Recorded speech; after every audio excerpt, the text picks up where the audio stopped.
क्या भारत और पाकिस्तान आतंकवाद के खिलाफ साथ आएंगे? रूस ने दिखाई उम्मीद। दो दुश्मन, एक लक्ष्य, आतंकवाद का खात्मा। रूस के इस नए बयान ने वैश्विक राजनीति में हलचल मचा दी है। बुधवार को रूस ने दुनिया के सामने एक बड़ा प्रस्ताव रखा। पाकिस्तान और भारत, जो दशकों से दुश्मनी निभा रहे हैं, अगर साथ आ जाएं तो आतंकवाद को जड़ से खत्म किया जा सकता है। इसमें सबसे दिलचस्प बात यह है कि रूस ने न केवल यह अपील की, बल्कि भारत के लिए संयुक्त राष्ट्र सुरक्षा परिषद (यूएनएससी) में स्थायी सदस्यता का भी पूरा समर्थन किया। आइए इस मुद्दे को विस्तार से समझते हैं और जानते हैं कि यह भारत, पाकिस्तान और दुनिया के लिए क्यों मायने रखता है। 1. यूएनएससी में भारत का मजबूत दावा। रूस ने यह स्पष्ट कर दिया कि भारत और ब्राजील यूएनएससी में स्थायी सदस्यता के हर मापदंड पर खरे उतरते हैं। रूस के विदेश मंत्री सर्गेई लावरोव ने कहा, भारत की अर्थव्यवस्था, राजनीति और सैन्य क्षमता वैश्विक स्तर पर इतनी मजबूत है कि इसे स्थायी सदस्यता मिलनी ही चाहिए। रूस का यह बयान कोई अकेला नहीं है। पिछले कुछ सालों में कई बड़े देशों ने भारत की दावेदारी का समर्थन किया है। अमेरिकी राष्ट्रपति जो बाइडेन ने भारत की भूमिका को सराहा। फ्रांस के राष्ट्रपति इमैनुएल मैक्रों ने कहा कि भारत, ब्राजील, जापान, जर्मनी और अफ्रीका के 2 प्रतिनिधियों को यूएनएससी में जगह मिलनी चाहिए। ब्रिटेन के लेबर पार्टी नेता कीर स्टारमर ने भी भारत के स्थायी सदस्य बनने की बात कही। 2. वर्तमान में यूएनएससी की संरचना। संयुक्त राष्ट्र सुरक्षा परिषद में अभी 5 स्थायी सदस्य हैं। 1 अमेरिका, 2 चीन, 3 फ्रांस, 4 रूस, 5 ब्रिटेन। इन सभी के पास वीटो पावर है। इसके अलावा 10 अस्थायी सदस्य हर 2 साल के लिए चुने जाते हैं। भारत ने हाल ही में 2021 से 2022 के दौरान अस्थायी सदस्य के रूप में काम किया और अपनी स्थायी सदस्यता की दावेदारी को मजबूत किया। 3. भारत को स्थायी सदस्यता क्यों चाहिए? भारत का दावा मजबूत है और इसके पीछे कई वजह हैं। 1. जनसंख्या और अर्थव्यवस्था। भारत दुनिया का दूसरा सबसे बड़ा देश है और तेजी से बढ़ती अर्थव्यवस्था भी। 2. शांति के प्रयास। भारत ने शांति बनाए रखने के लिए संयुक्त राष्ट्र के कई मिशनों में भाग लिया है।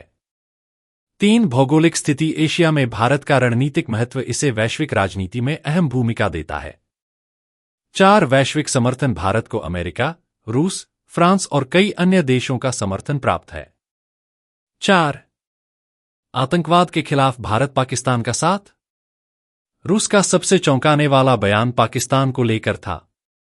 विदेश मंत्री सर्गेई लावरोव ने कहा, पाकिस्तान भी आतंकवाद का शिकार है। इसे भारत और अफगानिस्तान जैसे पड़ोसियों के साथ मिलकर काम करना चाहिए। यह बयान उस समय आया है जब रूस और पाकिस्तान के बीच संबंध धीरे धीरे सुधर रहे हैं। दशकों के तनाव के बाद दोनों देशों ने आपसी सहयोग के नए रास्ते खोलने की कोशिश की है। 5. भारत और पाकिस्तान के रिश्तों में खटास। भारत और पाकिस्तान के बीच दुश्मनी का इतिहास किसी से छुपा नहीं है। 1947 का विभाजन, इसके बाद से ही दोनों देशों के बीच कश्मीर मुद्दे पर तनाव बना हुआ है। 3 युद्ध 1947, 1965 और 1971 के युद्धों ने रिश्तों को और खराब किया। आतंकवाद। पाकिस्तान की जमीन से संचालित आतंकवादी गतिविधियों ने भारत के खिलाफ कई हमले किए, जिनमें 2008 का मुंबई हमला सबसे बड़ा था। हालांकि रूस की इस अपील ने एक नया सवाल खड़ा किया है, क्या दोनों देश अपने मतभेद भुलाकर आतंकवाद के खिलाफ एकजुट हो सकते हैं? 6. पाकिस्तान के लिए रूस का संदेश। रूस ने पाकिस्तान से साफ कहा कि आतंकवाद के खिलाफ लड़ाई में वह अकेले नहीं जीत सकता। इसके लिए उसे अपने पड़ोसियों भारत और अफगानिस्तान के साथ मिलकर काम करना होगा। रूस ने यह भी कहा कि पाकिस्तान खुद भी आतंकवाद का शिकार रहा है। ऐसे में भारत और पाकिस्तान का साथ आना दोनों देशों के हित में होगा। 7. वैश्विक राजनीति पर असर। रूस के इस बयान का मतलब सिर्फ भारत और पाकिस्तान के लिए नहीं, बल्कि पूरी दुनिया के लिए है। एक आतंकवाद पर वैश्विक कदम। अगर भारत और पाकिस्तान साथ आते हैं तो यह आतंकवाद के खिलाफ लड़ाई को नई दिशा देगा। 2 दक्षिण एशिया में स्थिरता। भारत और पाकिस्तान का सहयोग पूरे क्षेत्र में शांति और स्थिरता ला सकता है।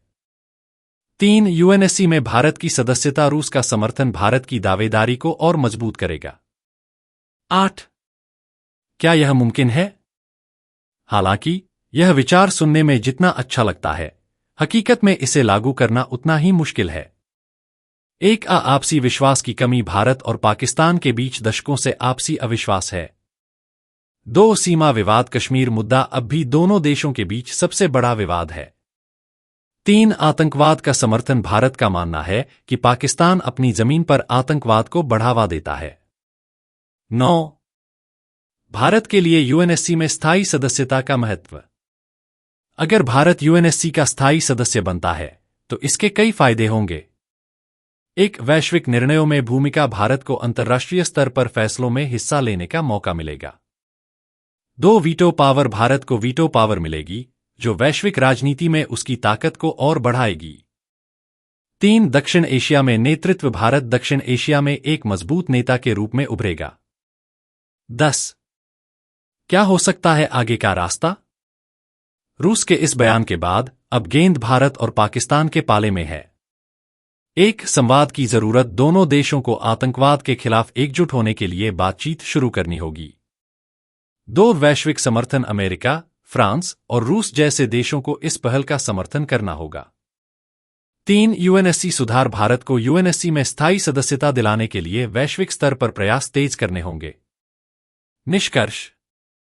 रूस का यह बयान सिर्फ एक सुझाव नहीं, बल्कि दक्षिण एशिया और दुनिया के लिए एक बड़ा संदेश है। अगर भारत और पाकिस्तान साथ आ जाते हैं तो यह न केवल आतंकवाद के खिलाफ लड़ाई को मजबूत करेगा, बल्कि पूरे क्षेत्र में शांति और स्थिरता ला सकता है। हालांकि यह आसान नहीं होगा। दोनों देशों के बीच आपसी विश्वास और संवाद की कमी सबसे बड़ी बाधा है। लेकिन अगर कोशिश की जाए तो कुछ भी असंभव नहीं। तो क्या भारत और पाकिस्तान अपनी दुश्मनी भुलाकर एक नई शुरुआत कर पाएंगे? यह आने वाला वक्त ही बताएगा।